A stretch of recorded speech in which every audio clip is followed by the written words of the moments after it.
Hello दोस्तों, स्वागत है आपका मेरे YouTube चैनल पर। इस वाली वीडियो में हम बात करने जाएंगे प्रश्नावली 7.2 की। प्रश्नावली 7.2 शुरू करने से पहले हमें कुछ बेसिक सूत्र पता होने चाहिए जो इस अध्याय में काम आएंगे। सबसे पहले बात करेंगे हम विभाजन सूत्र की। विभाजन सूत्र होता है आपके पास m1x2 प्लस m2 x1 बटे m1 प्लस m2। ये होता है x के लिए। उसी तरह हम बात करेंगे, अगर y की बात करें तो m1 y2 plus m2 y1 बटे m1 प्लस m2। जहां को बताइए x1 x2 y1 y2 क्या होते हैं? बिंदु के निर्देशांक। ये तो होते हैं बिंदु के निर्देशांक x1 x2 y1 y2। ये होते हैं आपके पास बिंदु के निर्देशांक।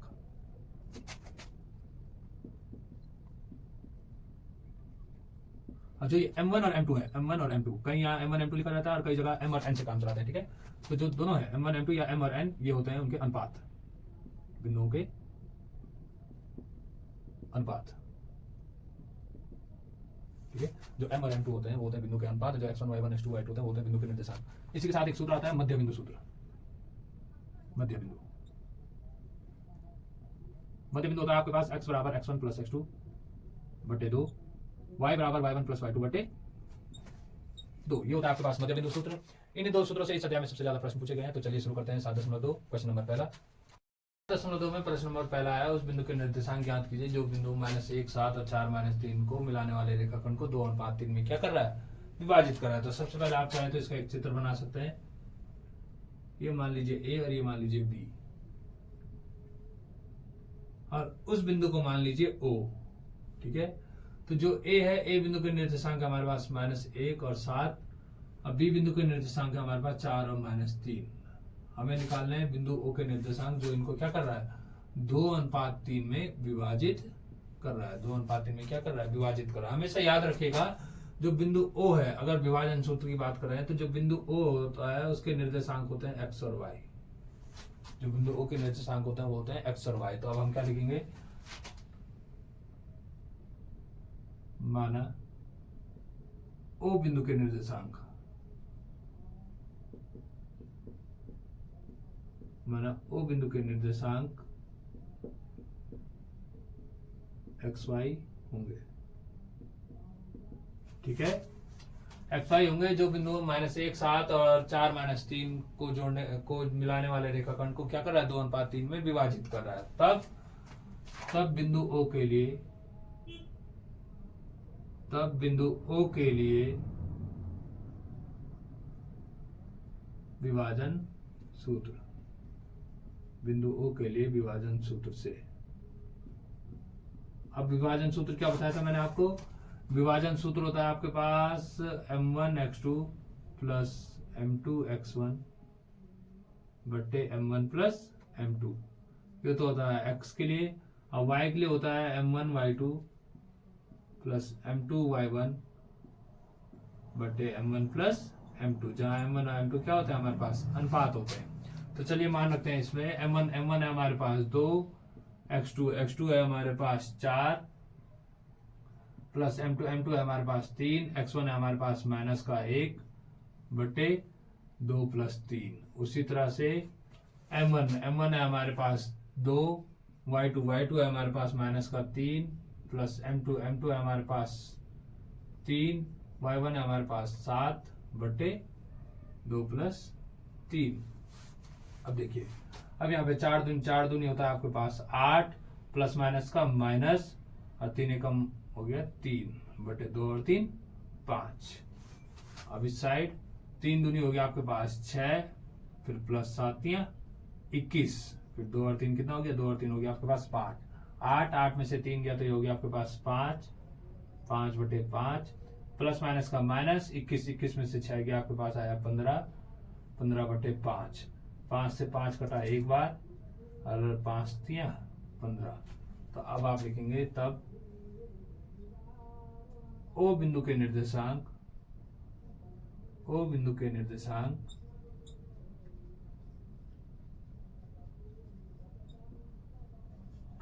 1 और 3 होंगे। यही आपका इसमें क्या था? यही आपका आंसर था। आपको उस बिंदु के निर्देशांक ज्ञात करने थे, तो हमने कह दिया उस बिंदु के निर्देशांक क्या हो गया? 1 और 3। ये तो क्वेश्चन नंबर फर्स्ट। अब हम बात करेंगे क्वेश्चन नंबर सेकंड की। बिंदु 4 -1 और 2 -3 को जोड़ने वाले रेखाखंड को समत्रिभाजित करने वाले बिंदु के क्या ज्ञात करने हैं? निर्देशांक ज्ञात करने हैं। तो सबसे पहले आपको समझना है समत्रिभाजित। सम का मतलब हो गया समान, त्रिभाजित मतलब त्रि मतलब 3, भाजित मतलब भाग। समान बराबर 3 भागों में, समान बराबर 3 भागों में। तो एक रेखाखंड बनाते हैं हम ए और बी। अब इस रेखाखंड को क्या करना है हमने? समान बराबर 3 भागों में बांटना है। तो यहां पे मैंने दे दिया पी और क्यू। तो ये क्या हो गया? इसके 3 बराबर भाग हो गए। एक हो गया एपी, एक हो गया पी क्यू, एक हो गया क्यू बी। बिंदु ए के निर्देशांक दे रखे हमारे पास 4 -5। बिंदु बी के निर्देशांक दे रखे हमारे पास -2 और -3। ठीक है, -2 और -3। अब आपको क्या करना है? जो ये बिंदु P और बिंदु Q है उसके निर्देशांक ज्ञात करने हैं। तो सबसे पहले हम क्या करते हैं? मान लेते हैं, माना बिंदु P और Q के निर्देशांक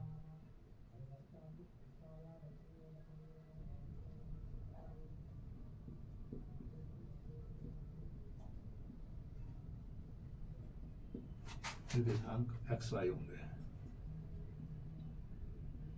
ठीक है, XY होंगे। ठीक, अब आपको क्या करना है? आपको पहले बिंदु P के लिए निकालना है, फिर बिंदु Q के लिए निकालना है। ठीक है, अब देखिए तब लिखेंगे, तब बिंदु P के लिए, बिंदु P के लिए विभाजन सूत्र से, विभाजन सूत्र से। अब बिंदु P के लिए विभाजन सूत्र क्या होगा? पहले तो बिंदु P के निर्देशांक क्या हो जाएंगे? x और y। अब बिंदु P के लिए विभाजन सूत्र क्या हो जाएगा? m1x2 प्लस m2x1 बट्टे m1 प्लस m2। उसी तरह से m1y2 प्लस m2y1 बट्टे m1 प्लस m2। ठीक है, अब हमारे पास क्या नहीं है? अनुपात नहीं है। अनुपात निकालने के लिए आपको क्या करना है? आपने जो ये रेखाखंड बना रखा है उसको जरा ध्यान से देखिए। अगर हम P की बात कर रहे हैं तो यहाँ पे हो जाएगा आपके पास AP बराबर, और किस बिंदु के निर्देशांक है आपके पास? B बिंदु के निर्देशांक है। तो आप क्या लिख सकते हो? AP बराबर BP, AP बराबर BP। तो AP के बीच कितने बॉक्स आ रहे हैं? AP के बीच आ रहा है आपके पास 1 बॉक्स, और BP के बीच कितने बॉक्स आ रहे हैं? BP के बीच आ रहा है आपके पास 2 बॉक्स। तो हमारे पास अनुपात क्या आ गया? 1:2, 1:2। तो M1 हो जाएगा 1 और M2 हो जाएगा आपके पास 2। तो यहाँ पे मान रखिएगा आप, तो यह हो जाएगा 1 गुणा x2। x2 कितना आपके पास? -2 प्लस 2 गुणा x1। x1 कितना है आपके पास? 4 बटे 1 प्लस 2। उसी तरह से M1 है आपके पास 1 गुणा y2। y2 कितना आपके पास? -3 प्लस M2 है आपके पास 2। तो 2 गुणा -1 बटे M1 plus M2। M1 M2 कितना हमारे पास? 1 प्लस 2। अब 2 कम हो गया 2, 4 दूनी हो गया आपके पास 8, फिर 2 कम हो गया 2 और 1 हो गया आपके पास 3। फिर उस तरह से यहां देखेंगे 3 कम हो गया 3, फिर प्लस माइनस का माइनस, 2 कम हो गया 2, फिर 2 और 1 3। तो यहाँ पे प्लस माइनस का हो गया -8, 8 में से 2 गया 6,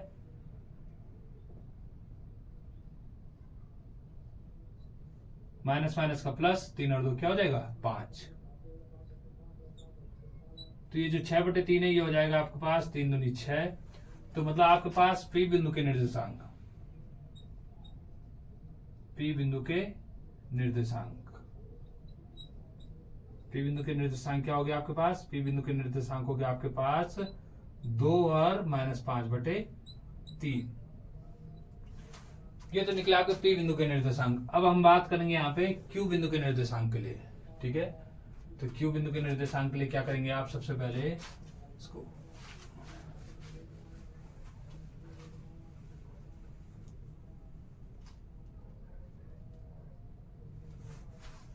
ठीक है, बात करेंगे क्यू बिंदु के निर्देशांक के लिए। क्यू बिंदु के निर्देशांक के लिए सबसे पहले आपको क्या करना है, क्यू बिंदु के निर्देशांक के लिए आपको चाहिए अनुपात।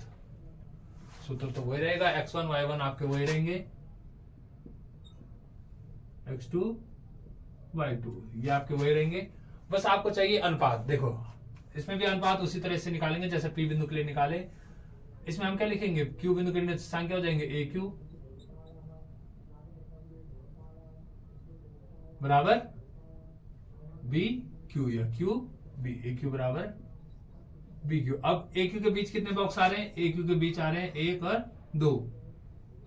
अब क्यू बी के बीच कितना आ रहे हैं, क्यू के बीच आ रहा है 1। तो हमारे पास अनुपात क्या आ गया, 2:1।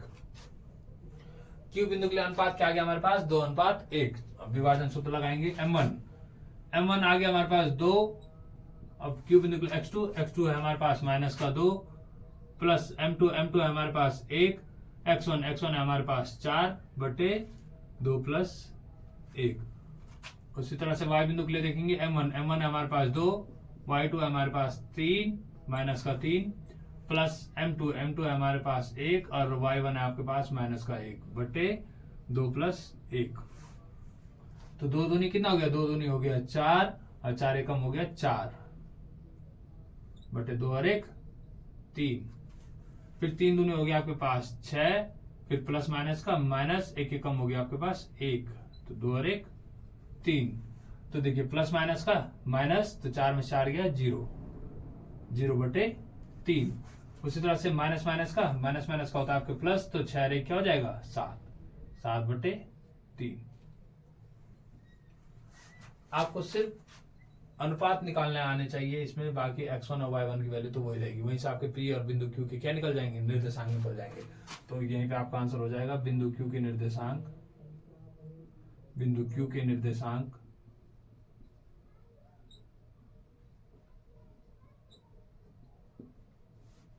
0/3 का मतलब होता है 0 और -7/3।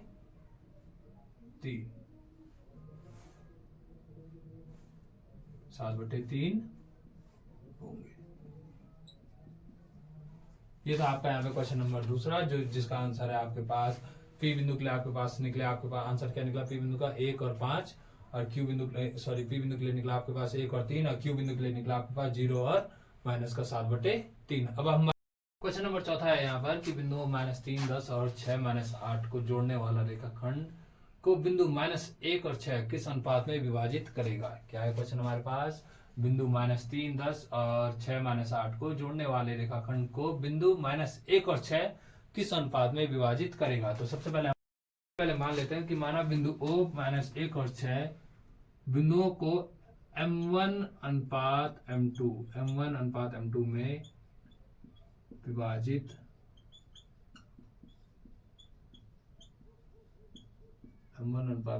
विभाजित करता है।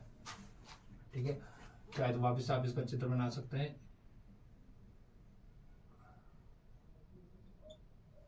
और भी यहाँ पे ले लिया हमने बिंदु O।